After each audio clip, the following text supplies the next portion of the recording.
Hello, everyone. Thanks for tuning in to Story Time with Miss Peggy. As you could tell from the title of the video, today I'm going to start reading to you The Magician's Nephew, which is a book that was written some years ago by a man named C.S. Lewis. And you may have heard of him before because he wrote a whole series called The Chronicles of Narnia. And this is the first book in that series. Now, I have to tell you that it's not the first book that he wrote. He wrote the first one as The Lion, the Witch, and the Wardrobe. I bet you know that one. But then people asked him, how did the people in Narnia come to be? How did the land of Narnia come to be? How did some of those events that took place in The Lion, the Witch, and the Wardrobe, how did they happen? And so C.S. Lewis then wrote The Magician's Nephew to sort of lay the groundwork of how Narnia and how its wonderful king Aslan fit into all of the story of the 7 books in the Chronicles of Narnia. Now, he wrote this book many years ago, and he wrote it actually when I was a child. And our book today is set 60 years earlier than that, back at a time when Queen Victoria was the queen in England, before electricity had been invented, before motor cars, of course, television, the internet, before any of that had been invented.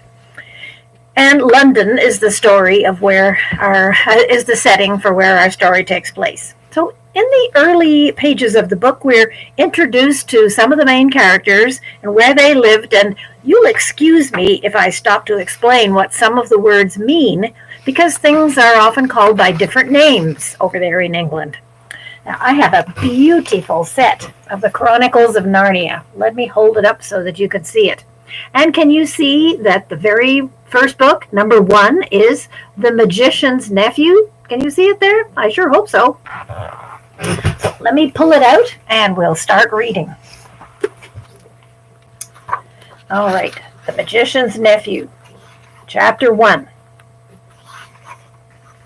This is a story that happened long ago, back when your great-grandfather was a child. It's a very important story because it shows how all the comings and goings in Narnia first began. In those days, Mr. Sherlock Holmes was still living in Baker Street. And in those days, if you were a boy, you had to wear a stiff Eton collar every day.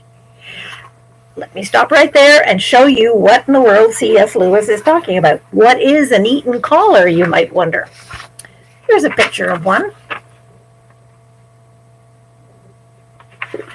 From that picture, you can see that it's made out of very stiff, starchy material, and beside it, we have a picture of a boy wearing a school uniform with an Eton collar. Now, the collar was made out of, as I say, very stiff, starchy material, and it dug into your neck, and it was really uncomfortable to wear. And it buttoned onto your shirt, so that, if you can imagine, a boy would go to a shop and he would buy a shirt, which would look like a men's shirt from today, but it wouldn't have a collar or cuffs. You bought those separately, and you might buy 2 or 3 of those in one shirt, because they figured that the collar and the cuffs were the parts that got dirty, so they washed those, but you didn't have to wash the shirt all the time. Now, we might have some ideas about that, but that's the way they did it back in those days. And the school uniform, let me show this picture to you again. The school uniform that a boy would wear was made out of scratchy wool and had short pants, which boys generally wore in England in those days until they were teenagers. So your legs were cold in the wet and the snow and the cold and the rain. That school uniform was not much fun to wear. And C.S. Lewis in his youth had to wear one, and so he knew what he was talking about. All right, let's get on with the story. If you were a boy, you had to wear a stiff Eton collar every day, and the schools were usually nastier than now. But meals were nicer. Now, the reason why meals were nicer back when this book is set is because when C.S. Lewis was writing this story, it was wartime, and a lot of foods that people love to eat were just not available. They couldn't get them. The ships just couldn't sail to England to deliver those delicious foods that they loved. So life was hard. But back in the 1880s, it was not so hard, and that's what he's referring to here. Meals were nicer. And as for sweets, Maybe you already know that that's what English people call candies. Sweets were so cheap and good, but I won't tell you that because it was only make your mouth water. Because in England during the war you couldn't get sugar, because it came from the West Indies and had to come by ship, and they just didn't get any, so no sweets. And in those days there lived in London a girl named Polly Plummer. She lived in one of a long row of houses that were all joined together. Let me show you a picture of that because we don't live in houses like that generally where we are. Can you see that okay? You can see that the houses are very narrow. Can you see in this picture how narrow they are? Sorry, my book is sliding off my knee. The picture shows the houses being very long and narrow, very tall and narrow with 3 stories. You remember that now, okay? All right, let's go on. Too many things on my lap at one time. She lived in a long row of houses which were all joined together. And one morning, she was out in the back garden, which is what English people call their backyard, and a boy scrambled over the wall from the garden next door. Polly was very surprised because until now there had never been any children in that house. Only Mr. Ketterley and Miss Ketterley, a brother and sister, an old bachelor and an old maid living together. So she looked up full of curiosity. The face of the strange boy was very grubby. It could hardly have been grubbier if he had first rubbed his hands in the dirt, and then had a good cry, and then dried his face with his hands. And as a matter of fact, that is nearly what he had been doing. "Hello," said Polly. "Hello," said the boy, "and what's your name?" "Polly," said Polly. "What's yours?" "Digory," said the boy. "I say, what a funny name," said Polly. "It isn't half so funny as Polly," said Digory. "Yes, it is," said Polly. "No, it isn't," said Digory. "Well, at any rate, I do wash my face," said Polly, "which is what you need to do, especially after—" And then she stopped. She had been going to say, "after you've been blubbering," but she thought that that wouldn't be polite. "All right, I have then," said Digory in a much louder voice, like a boy who was so miserable that he didn't care who knew he had been crying. "And so would you," he went on, "if you had lived all your life in the country and had a pony of your own and a river at the bottom of your garden, and then you'd been brought to live in this beastly hole like this." "London isn't a hole," said Polly indignantly, but the boy was too wound up to take any notice. And so he went on. "And if your father was away in India, and if you had to come and live with an aunt and an uncle who's mad, who wouldn't like that? And the reason they were looking after your mother, because your mother was ill and she was gonna die." Then his face went the wrong sort of shape, as it does when you're trying to keep back your tears. I've got a cough right now, excuse me. There we go. "I didn't know. I'm sorry," said Polly humbly. And then, because she hardly knew what to say, and then to turn Digory's mind to a more cheerful subject, she asked, "Is Mr. Ketterley really mad?" "Well, either he's mad or there's some other mystery. He has a study up on the top floor, and Aunt Letty says I must never go up there." "Well, that looks fishy to begin with. And then there's another thing. Whenever he tries to say anything to me at meal times, he never even tries to talk to her. She always shuts him up. She says, 'Don't worry the boy, Andrew,' or 'I'm sure Digory doesn't want to hear about that,' or else she says, 'Digory, why don't you go outside and play in the garden?' Well, what sort of things does he try to say? I don't know, he never gets that far. But there's more than that. One night, it was last night as a matter of fact, as I was going past the foot of the attic stairs on my way to bed, and I don't much like going past them either, I can tell you, I'm sure I heard a yell. Maybe he keeps a mad wife up there. Well, yes, I'd thought of that. Or maybe he's making counterfeit money up there. Or Maybe he's been like a pirate, like the man at the beginning of Treasure Island, who's always hiding from his old shipmates." "How exciting," said Polly. "I never knew your house was so interesting." "Well, you may think it's interesting," said Digory, "but you wouldn't like it if you had to sleep there. How would you like to lie awake, listening for Uncle Andrew's step to come creeping along the passage and past your room, and he has such awful eyes?" So that was how Polly and Digory got to know one another. And as it was just the beginning of the summer holidays, and neither of them were going to the sea that year, they met nearly every day. Their adventures began chiefly because it was one of the wettest and coldest of summers there had been for years. That drove them in to do indoor things. You might say indoor exploration. It's wonderful how much exploring you can do with a stump of a candle in a big house or in a row of houses. Polly had discovered long ago that if you opened a certain little door in the box room attic, you would find the cistern and a dark place behind it. Gotta stop right there. Now here's the picture again of the houses. And you'll notice that they have 3 stories. And the bottom story has a bay window that sticks out the front. That would be the window of the parlor, or we might say the living room. Then above that on the second story is the bedrooms. There'd probably be 3. And then up above that, there's another little window. And that would be the window of the box room. A box room is a room in the attic that is small. And if it was a big family, they might finish it as a bedroom up there. Or they might just leave it unframed and just store their boxes. Extra Christmas decorations, clothes that didn't fit anymore or weren't quite the right size for you, you know, that sort of thing. The things you would store in your attic. And up there, behind the box room, was a cistern. Excuse me, which is the water tank for the house.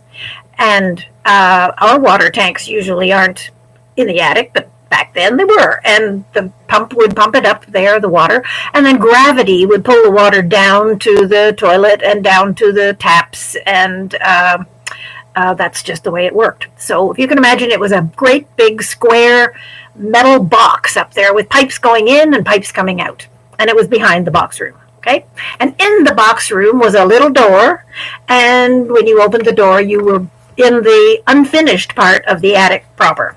All right, now let's carry on here.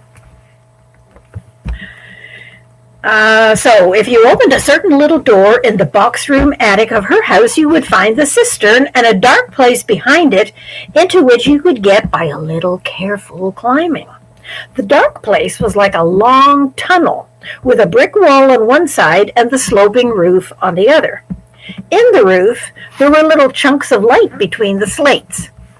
There was no floor in this tunnel. You had to step carefully from rafter to rafter, and in between there was only plaster. So if you stepped on that, you would fall right through the ceiling of the room below.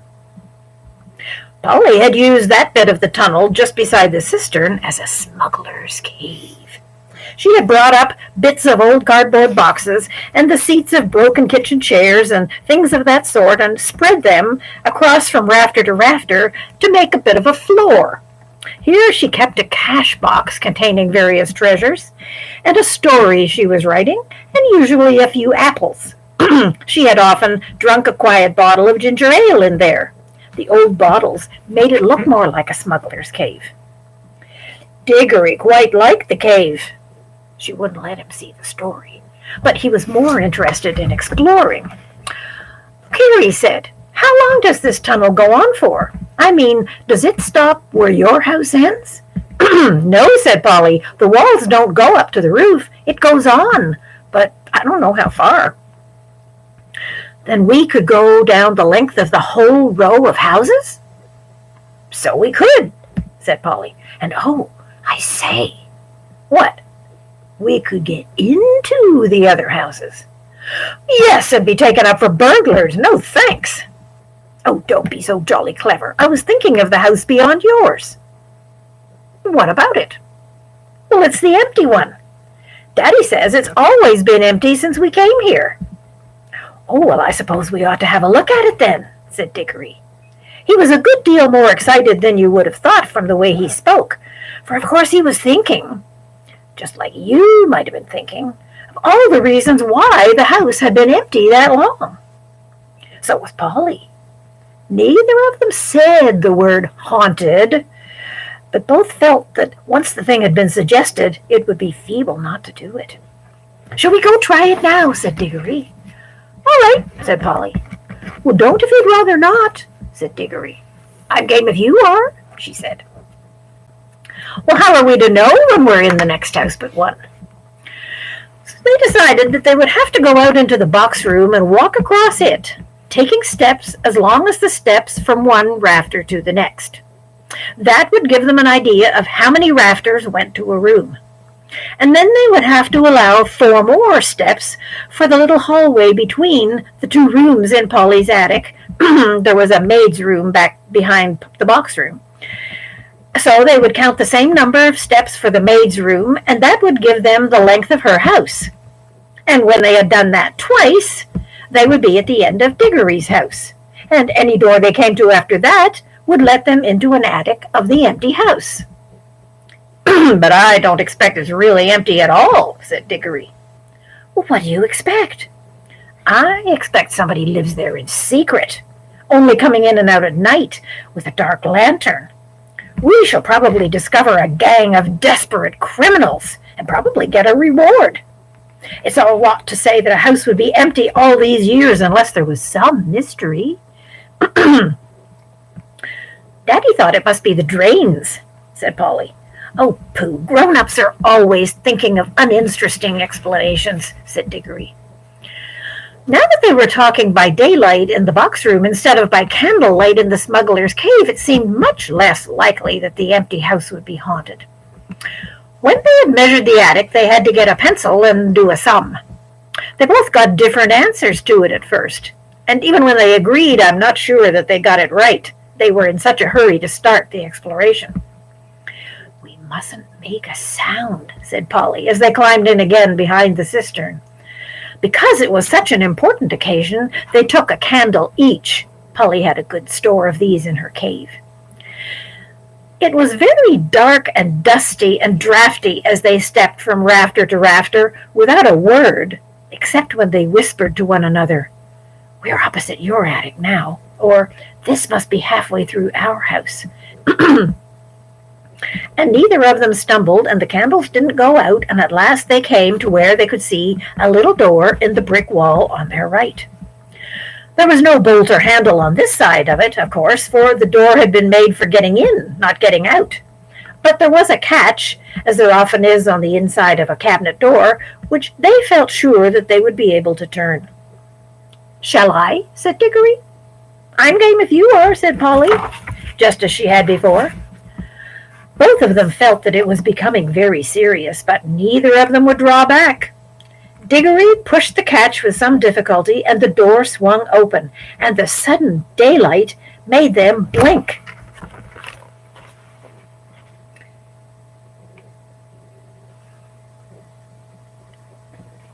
I hope you could see that picture.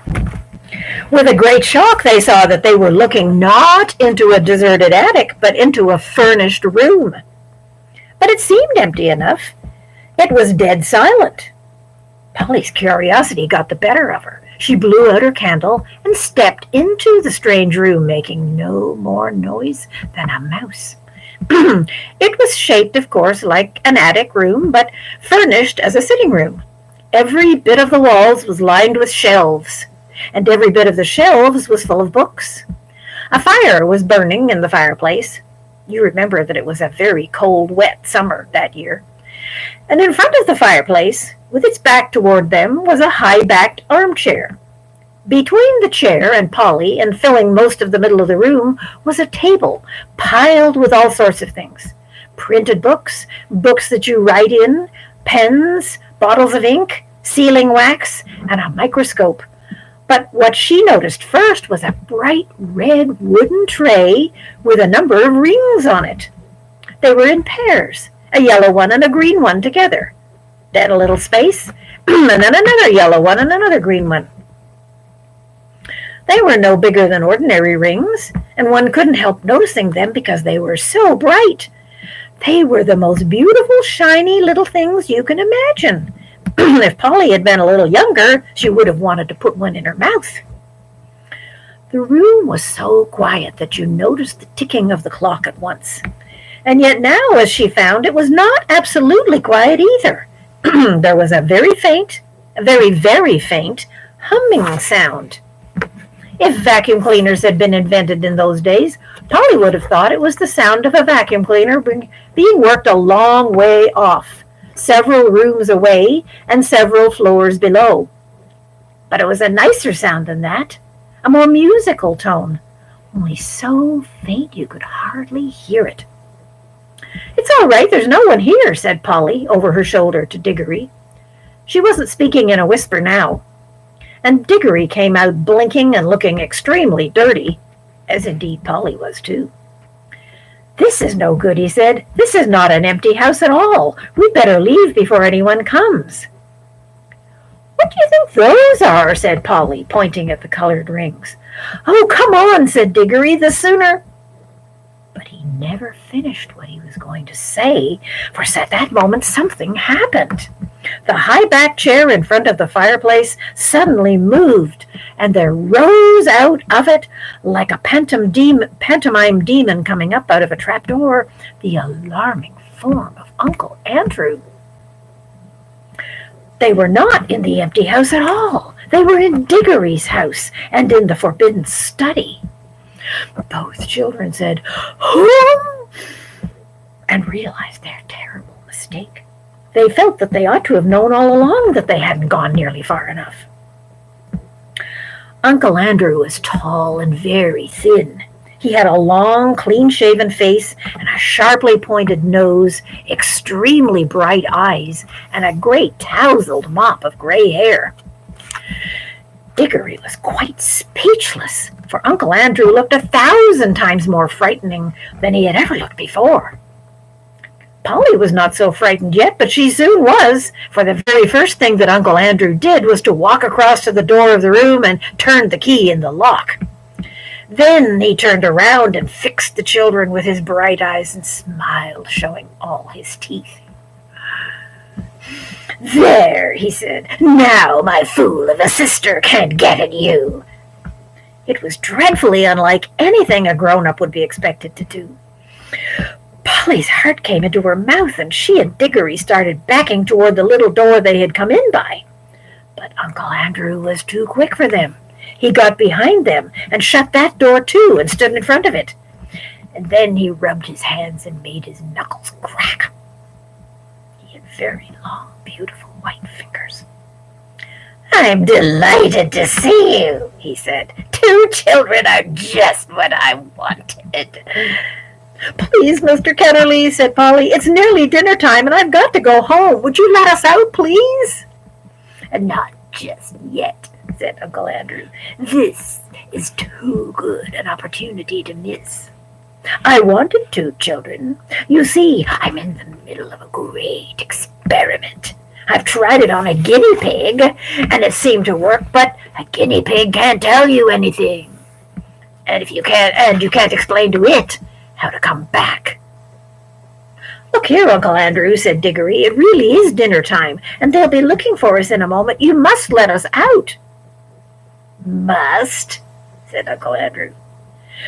Digory and Polly glanced at one another. They dared not say anything, but their glances meant, "Isn't this dreadful?" and "We must humor him." "If you let us go for our dinner now," said Polly, "we could come back after dinner." "Ah, but how do I know you would?" he said with a cunning smile. Then he seemed to change his mind. Well, if you really must go, I suppose you must. I can't expect two youngsters like you to find it much fun talking to an old buffer like me." He sighed and went on. "You have no idea how lonely I am sometimes, but no matter. Go to your dinner. It's not every day that I see a little girl in my dingy old study. I must give you a present before you go." especially if I must say so, such an attractive young lady as yourself. Polly began to think that he may not really be mad after all. "Wouldn't you like a ring, my dear?" said Uncle Andrew to Polly. "Do you mean one of those yellow or green ones? How lovely!" "Oh, not a green one," said Uncle Andrew. "I'm afraid I can't give the green ones away, but I'd be delighted to give you any of the yellow ones with my love. Come and try one on." Polly had now quite gotten over her fright and felt sure that the old gentleman was not mad, and there certainly was something strangely attractive about those bright rings. She moved over to the tray. "Why, I declare," she said, "the humming noise gets louder here. It's almost as if the rings were making it." "What a fancy, my dear," said Uncle Andrew with a laugh. It sounded a very natural laugh, but Digory had seen an eager, almost greedy look on his face. "Polly, don't be a fool!" he shouted. "Don't touch them!" It was too late. Exactly as he spoke, Polly's hand went out to touch one of the rings, and immediately, without a flash or a warning of any sort, there was no Polly. Digory and his uncle were alone in the room. And that's the end of chapter 1. So next time we get together, we'll read chapter 2. Bye for now.